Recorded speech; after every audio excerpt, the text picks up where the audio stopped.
coletiva hoje. Estou, de fato, aí, muito feliz de poder reencontrar vocês depois de tanto tempo sem Brasil Game Show. E, acima de tudo, como eu comentei aqui com o Vitor e a equipe da Drone, que faz um trabalho fantástico e nos ajuda demais, a gente vai abrir mesmo espaço para que vocês possam perguntar, tirar algum tipo de dúvida sobre o evento, perguntar sobre alguma curiosidade. Eu acho que, em primeiro lugar, é bom a gente citar, né, algumas coisas que eu abordei, né? Já tenho algumas entrevistas e no papo aí com muita gente nos corredores e com as empresas. A gente veio aí da pandemia, né, um período que foi super duro, super complicado. Por mais que o mercado de games, né, tenha performado muito bem, a gente tem que lembrar que o mercado de eventos ficou parado, né, impedido. A gente estava literalmente ali de braços cruzados, sem poder fazer nada.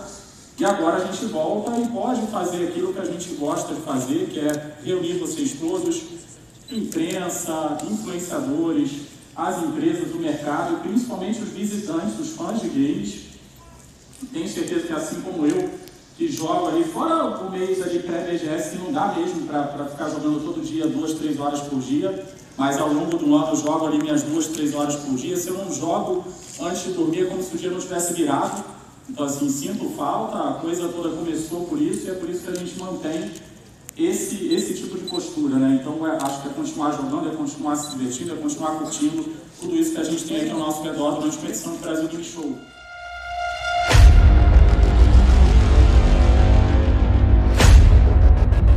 Mas eu acho que, assim, estava todo mundo muito na expectativa, com uma ansiedade muito grande. O mercado cresceu muito, ele veio ali de 67 milhões de jogadores no Brasil antes da pandemia, para agora o número de 101 milhões de jogadores, de acordo com a Newzoo, o número que foi divulgado agora super recente, antes da BGS.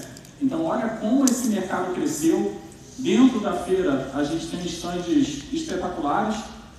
Em primeiro lugar, ele destacando, né, como a gente tem falado o tempo todo, o maior stand da história da BGS, que é o stand de PlayStation esse ano. Então, em termos de metragem quadrada, o maior stand que a gente já teve. A Nintendo também, muito feliz de ver a Nintendo pela primeira vez com o stand ali com o segundo pavimento, um stand maravilhoso, eu estive com eles ali várias vezes, eles estão muito felizes com o resultado. E olha como é interessante a gente ver que tanto Nintendo como PlayStation retomaram após a pandemia aqui no Brasil, aqui na Brasil Game Show. Então, assim, isso é um privilégio, não para a gente da organização da Brasil Game Show só, mas acho que principalmente para toda a imprensa que está aqui, para todo o público, né, que veio a BGS de 2022, a gente ter uma retomada, um restart pós-pandemia na BGS de empresas tão importantes como Sony e Nintendo, né? Você teve um stand maravilhoso de PlayStation e um stand também espetacular da Nintendo.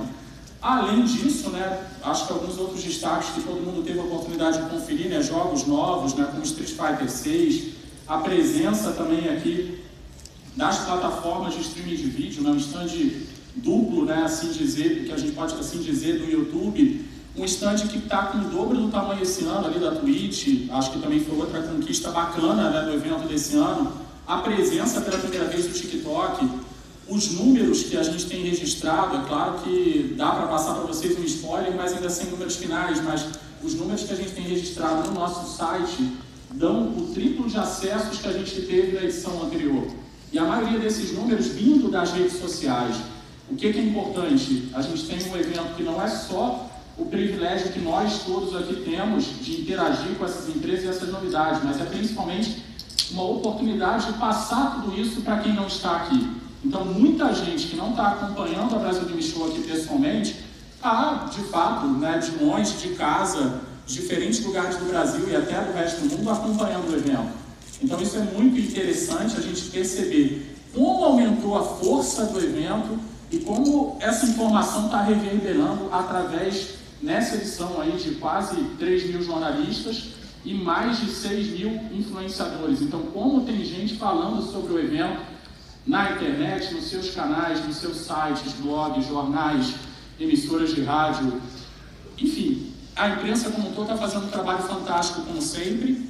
E eu acho que agora é muito mais, né, como eu falei ali com o Vitor e o time da Drone, a gente abrir um espaço para ouvir de vocês quais são as dúvidas, curiosidades, perguntas que vocês gostariam de fazer, como habitualmente eu faço, abrir o maior espaço possível, claro que aí, de acordo com o tempo que a assessoria está definindo na nossa agenda, que é uma agenda corrida, uma agenda extensa, mas para a gente, de fato, poder falar um pouquinho com vocês sobre o evento, sobre alguma curiosidade, sobre alguma informação que vocês queiram perguntar. Aí vou pedir o apoio aqui do Vitor para passar e já começar a passar a palavra para quem quiser perguntar.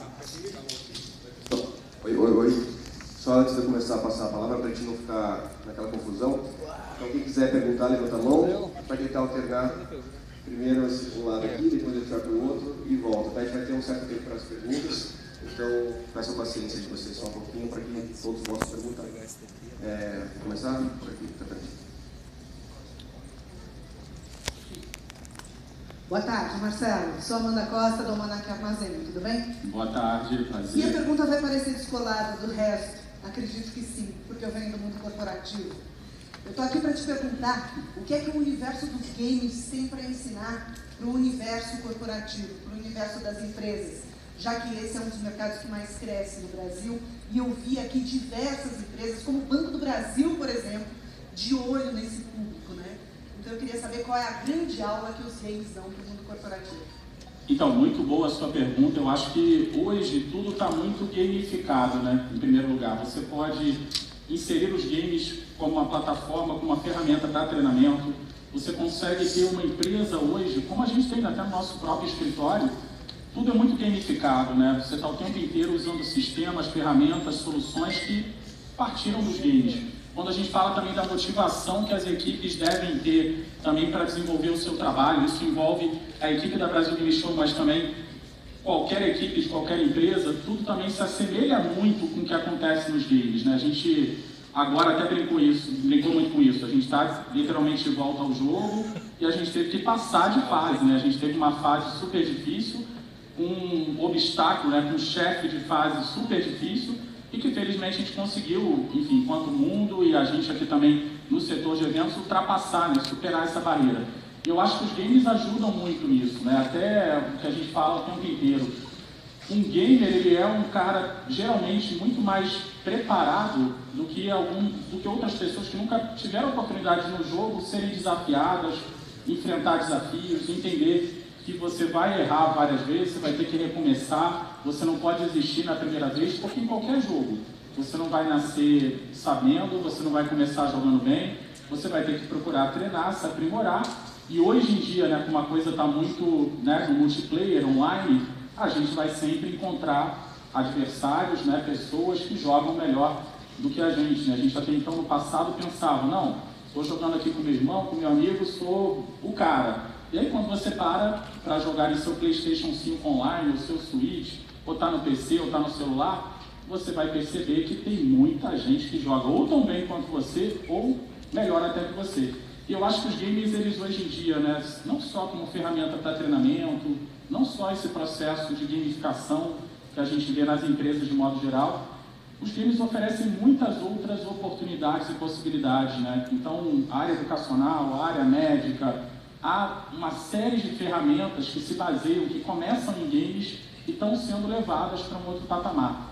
E isso é muito bom, né? Acho que vem dessa questão toda que eu comentei, né? A gente tinha até então uma linguagem que era mais restrita. No início da Brasil Game Show, eu diria que aqui no Brasil, pelas pesquisas da época, a gente tinha cerca de 10 milhões de jogadores e agora a gente tem 10 vezes mais, 101 milhões de jogadores. Então, essa gamificação, essa popularização dos games está sendo muito positiva e eu acho que pode ser muito bem utilizada nas empresas no mundo corporativo de modo geral.